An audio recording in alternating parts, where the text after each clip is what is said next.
Withhold not your truth or kindness, Lord. Withhold not your truth or kindness, Lord. Welcome to The Notice, where together we notice the mercy of God. I'm Susan Hoekstra, your host. The Notice podcast explores our need to be noticed through biblical musings and conversations with special guests. Experience relevant topics and encouragement as we take notice of how the God of mercy satisfies. On this episode of The Notice, do you ever wonder if your story is worth telling? Or are you just excited to share with the world what God has done? Join me as I talk with author Sarah D'Orlando about her memoir book, Love Letters from Poland. We discuss how God manifested himself to her on an extended business trip to Poland, how deep he wants to reach all of us, and how he touches us in the most intimate of places. Listen in as we see how her story acknowledges not only what God has done, but brings us hope and encouragement that indeed God does take place.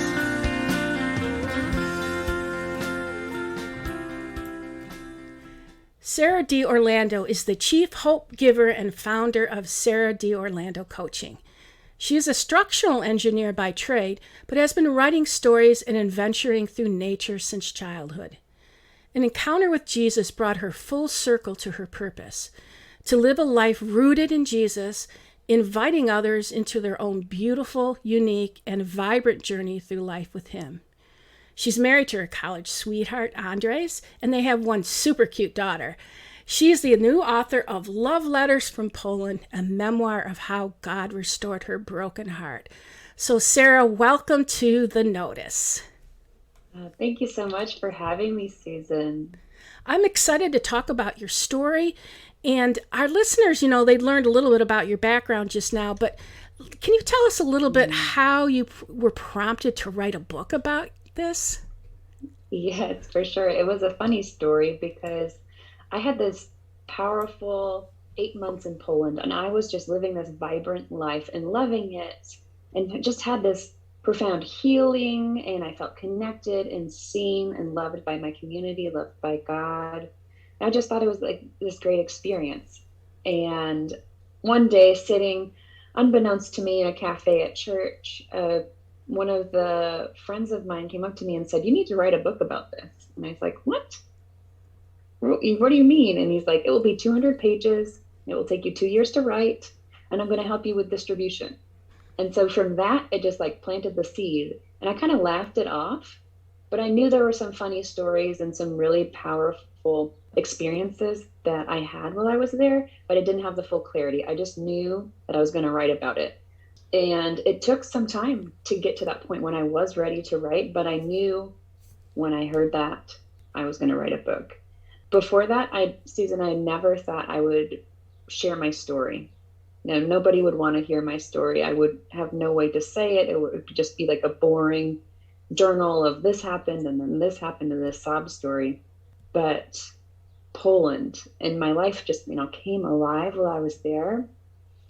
And we were talking before we started recording, but you mentioned one of your favorite chapters is the walk in the forest. And that was the first chapter I started writing. So 2 years after I left Poland, God gave me this vision and reminding me that I was walking through the forest with him and just felt so comforted and known and just like at peace. And he was calling to my heart, "Come, let your roots grow deep in me." And from those few sentences, the rest of the book came to be really quickly. It just flowed out of me like that. It's amazing how we can connect with God in nature, isn't it? And it's interesting because you ended up in Poland. Now, this is a business trip because you're an engineer by trade. So this is a business trip. So tell our listeners, how did you end up in Poland of all places? I asked myself the same question. My heart was to help and serve people and get connected with humanitarian missions, but all of those projects fell through. Opportunity in Haiti, I applied, didn't work. opportunity in Nepal, applied, didn't work. I was also pretty fresh out of school, so I didn't have a lot of experience, but I was very eager to travel. And then when Poland came up, there was a team of engineers within my group that was already designing the process and designing the buildings, but they needed somebody to go over there and oversee construction. And when I first heard about it, I thought it was kind of funny, like Poland of all Mm-hmm. places. I really want to go there. Now I'm kind of like saving myself for something a little bit more exotic. But the more I chewed on it, the more I realized I need to pursue this. And so within like 2 months, I got approved for the team. I got all my visas and passport updated, and I was on a plane to be there and work on site on a military, U.S. military base. So there are a lot of things that happened to you in Poland, and your book kind of describes that. And I just love the title, Love Letters from Poland. But there's one thing that stood out to me when I was reading your book was as you go into nature, you went and you found a lot of sea glass. Can you tell me a little bit about that and how it proved to be a great example of what God was doing for you? Mm, I adore sea glass. I've collected it since I was probably a young teenager. But the first time I ever saw Polish sea glass, my heart went wild because they're these big, beautiful, thick pieces of glass. And I'd never seen anything like it. These treasures, they almost seemed like perfectly placed gifts for me on the beach that God Mm-hmm. had laid out. It would just You be, mean God they was would cut. taking notice? Yes, yes, to put it in that way. He knew what would delight me and he would provide these things. And not every time, like I'd be like, God, I really want a big green piece today, and nothing would happen. But I started to make those kind of jokes, and I came back with Ziploc gallon bags full of sea glass. And at the time, I just knew I was so delighted to collect them. But as I was writing, I realized the metaphor behind it. I had always been stuck focusing on the broken part of myself, the broken Mm, parts of my past, mm, the trauma. mm. You know, I'm a survivor of sexual abuse and just a lot of different hard things that had happened in my early life that had really damaged how I saw myself and the value and really not believing that I was lovable Mm. and that I was loved by God. So I was stuck on the rough parts, the edges, just this broken glass bottle, abandoned and shipwrecked, worth no value. But God reminded me that He, like the waves, is the one that does the work and washing over and over Mm. and over. And it takes time, to make really powerful, smooth pieces of sea glass. It can take decades, if not 50 years. And so I found courage and encouragement, realizing that I'm not stuck in this broken state. I was never meant to be stuck in this broken state, That's but I right. had to lean in to his healing process, and release these broken pieces of glass in my hand and let his water, his spirit wash over these broken places to smooth out my life and let his beauty come through. There's an excerpt from your book I want to read a little bit. It says, "The enemy of our souls has sneaky ways of trapping us within our fears, making us doubt our identities, taking half truths and twisting them. If you listen long enough, they become believable. There's lies like, they'd hate me if they knew the real me, or no one sees me, or you're thrown into a pit of rejection. What about lies like, I'm always be a failure or I'm not good enough, as a surmounting pressure of life's demand screams at you to quit? Can you tell me what brought you to that place of not feeling good enough? Don't we all feel that way at Mm, some point? yeah. For me, those voices were really prevalent. Even in childhood, feeling isolated and alone because the abuse happened, I was quiet and just trying to be agreeable and like people and to be liked Mm-hmm. by doing what I thought other people would like. They couldn't know the messiness, the parts that I was afraid to share. And so those lies were really strong. And I didn't even start to unpack the thought that I could be accepted by somebody until I met my husband. And when I shared about my past, he didn't run. Mm-hmm. For some reason, God gave me the courage to tell him my history. And he was like, I don't love you any less. I don't love you anymore. I just love you. Like that your past and who you are not the same. And it doesn't depend on, my love doesn't depend on what's happened to you. So your biggest fear, which is if you exposed yourself to someone Mm-hmm. that they would abandon, didn't happen. It didn't happen. It didn't happen. What a great story, and what a great reminder for all of us. I'm a survivor of sexual abuse myself, and one of the things that I've recognized is there's a sense of hiding, because you're told right then, don't say anything. Don't say anything. Yeah. It's almost like you compartmentalize your life and put it in a little box and act like that part doesn't exist. But that's not the abundant life God wants for us. He doesn't want us to just ignore it or put it in a little box.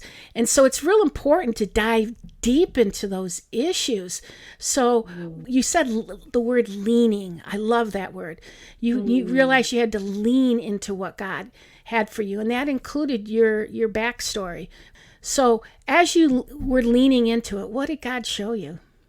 First, while I was in Poland, that first step was building my trust in the Lord, that he knew me and he loved me, and that I could start to let down some of those walls and just be okay spending time with him and not feeling like he had an agenda for me and that I had to jump through hoops to please him.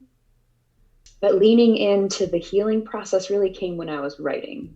While I was in Poland, Jesus miraculously healed me from depression in one evening, and it was all gone. And I went there and I just knew that he was going to do something powerful in my heart. And so when that happened, he gave me this experience of abundant life for the first time I ever had, that I had overflowing hope for every single day, even when I was, in hard engineering meetings, when I was missing my husband because we were living apart for that whole time, missing some of my friends back at home and normal holidays, routines. I still had this overflowing hope and joy. And I realized I wanted more of that. And it came first from that foundation of love and knowing that he loved me, that Jesus loves me, regardless of the past. And until I acknowledged that, I couldn't find healing from the past and the shame, because I felt that I was at fault. He could love other parts of me, but he couldn't love this most broken part of me. Right. You say in your book, I know he can provide immediate release and healing, but for me, I needed his deep, slow work to smooth the rough gouges of my heart. God sent you to Poland of all places, and he healed you, did a lot of healing in Poland. I love the church family that you got acquainted with. I was right there with you. I wanted to go and meet them. They just sounded so cool to me. And they would welcome you. I would love to go because, I'm 100% Polish, folks. So, and I've never been to Poland. So, let me think about that. But God has such a way of noticing us and intimately reaching us and providing opportunities for him to say, I see you, I know you. So why do you think, as you look back, God chose Poland for you? Why there?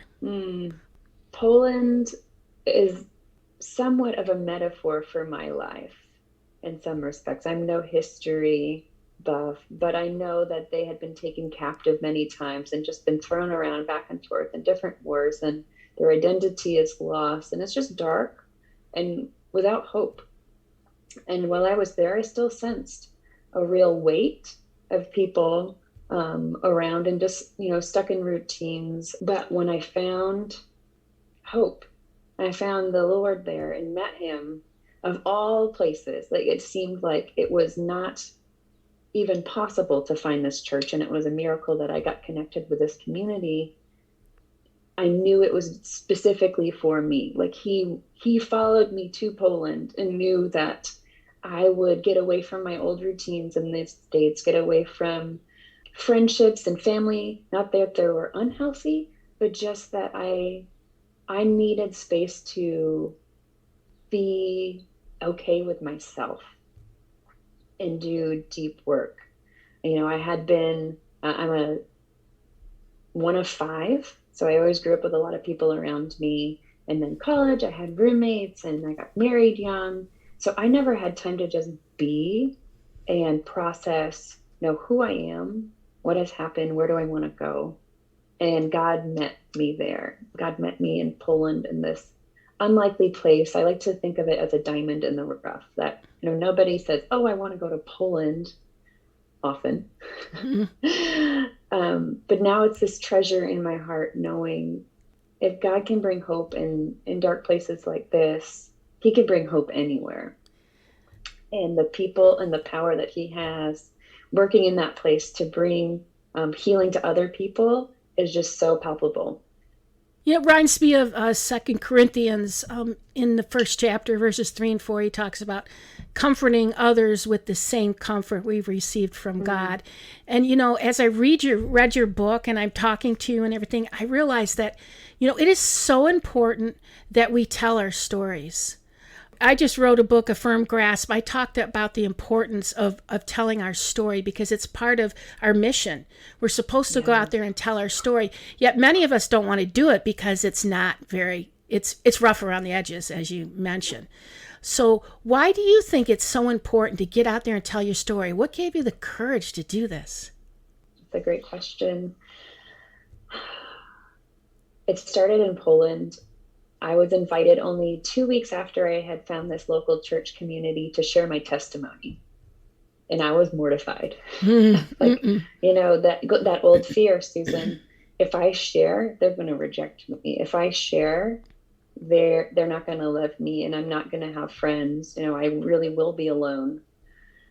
But I fought against those lies and did it anyway. And as I wrote that out and then stood in front of their community and they leaned in and they cried with me and hugged me and supported me, I realized God has given me a really powerful story because I've been so hopeless, suicide watch in college and all of these dark places, yet it's turned to good because of the hope and the plan that he put in my life, the healing that he gave me. Nothing is beyond his work. So when you share your testimony, there's a verse in Revelations that we overcome by the word of our testimony. That's right. The blood That's of the right. Lamb. And so the pastors infused in us, there is power when we share our testimony and remind ourselves of the faithfulness of God for our heart. And then for the others around us so they can find courage in the season that they're in. And by telling the testimony, it's actually another healing layer for you, right? Yeah. It's because when you tell a story, it's not just about what happened to you. It's about what God did in spite of what happened to you. And if we're all honest with ourselves, I think we all have a backstory. We all have a story like that. Yeah. But we're afraid to talk about it because we don't want, what are people going to think of this and everything. I remember some years ago, I was working with a mentor and she said, and we were talking about sexual abuse, and she said, I need you to tell your story at this retreat. And I was like, really? So I got up there and I told the story, and I also wrote a song that actually accompanied the story because I'm a songwriter and musician. And I wrote a song that accompanied the story, and it was like the most painfully wonderful thing I've ever done. And I want to encourage anybody out there, if you have a story, it doesn't have to be movie of the week. Anything that God has done to heal you needs to be told. Think back when he did all those miracles. People would go and tell. They'd be so excited because they were healed.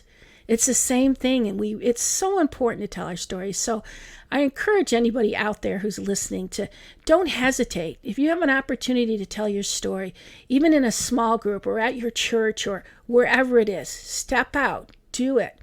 Now, it doesn't mean you have to go write a book. I mean, you can if God calls you to do that. But go out there and do it because there's so much good that comes from that. I know there's a lot of people out there who say, well, I could never talk about my story. And sometimes it's because they're still struggling. They're still struggling to be seen by God, to be noticed, that somebody's out there really paying attention intimately like he did for you, what would you say to that person out there who's struggling? First, I feel your pain, and I wish I could give you the biggest hug. Just be with you in that moment, because I know that I felt struggle for almost 3 decades before God really stepped in and met me. But I want you to hang on to hope, to find that courage. There's a song that kept playing over and over in my head this morning. I was like standing and making lunch and belting at the top of my lungs. And it says, God, you take what the enemy meant for evil and you turn it for good. That's right. So even if you're in the middle of the struggle right now, there is going to be good that will come of it. And we don't know all of the details or all of the steps, but know that God is with you and he is for you and he is working these things together. And, from my perspective, if he's done it for me, he can do it for you. And I can look at my history and say, I am grateful, not for what has happened, but what God has used to change my heart, to give me courage, for compassion, and for this renewed purpose that I have so much overflowing love, knowing that I am so dearly loved by God. And I pray that you would also know that too, and not get stuck in the struggle. Don't get stuck in the mud and the mire. Psalm 40 is one of my favorites, that God gave me a new song, in my heart. And he pulled you up out of the mud and the mire and set your feet on a firm rock. And so if you need encouragement and support, there are tons of resources for you and ways to connect in your community. If you feel like you're just outside the struggle, but you're still, it's coming up in the past. If you need encouragement, reach out. Mm-hmm.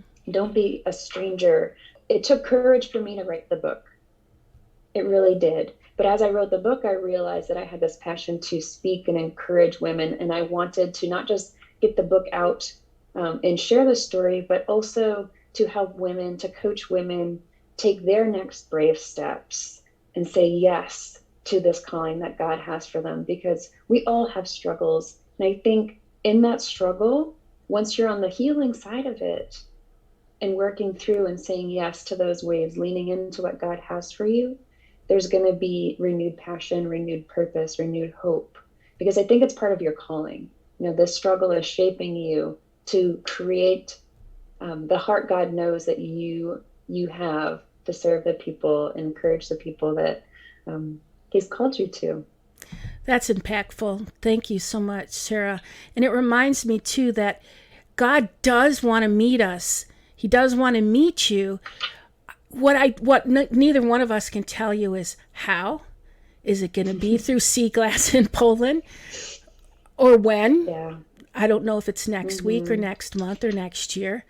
We don't know the how and when, but that's part of the great adventure he puts us on. Encourage you. He's noticing you. He's paying attention.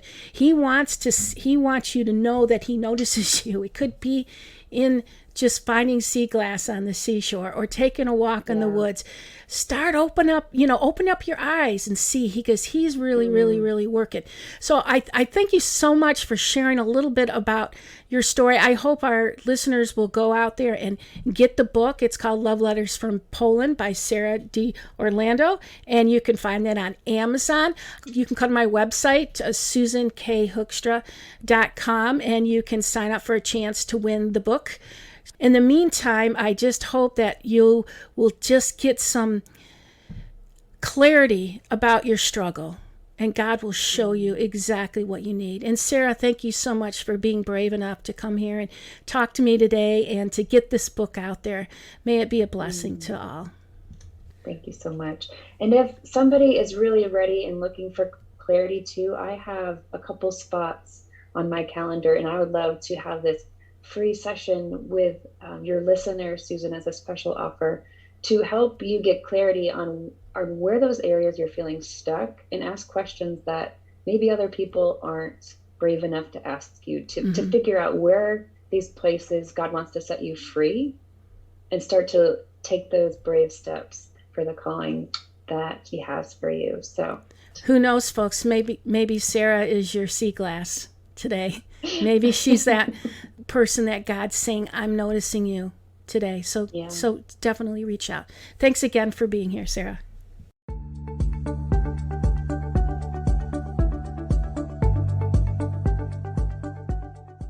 My dear friends and listeners, it's hard to believe, but after 14 years, in just a few days, the book A Firm Grasp, Feeling Validated in a Notice Me World will be available for purchase on Amazon. I encourage you to get the book and let me know what you think. Go ahead and post a review on Amazon because it does help me get the word out. Also, I would love to see you at one of our three book launch parties. The first one is in Lansing, Michigan area on Sunday, June 27th at 1 o'clock p.m. at the Veterans Memorial Garden Amphitheater in Holt, Michigan.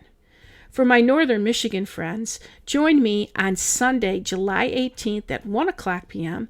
for a book launch party in Traverse City, Michigan at the Twin Lakes Park Pavilion. And then lastly, in August, on August 14th, we will have a party in Toledo, Ohio at Grace Community Church on Dorr Street at 11 o'clock a.m.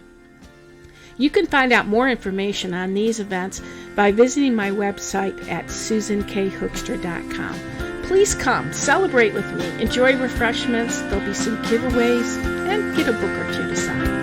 Until next time,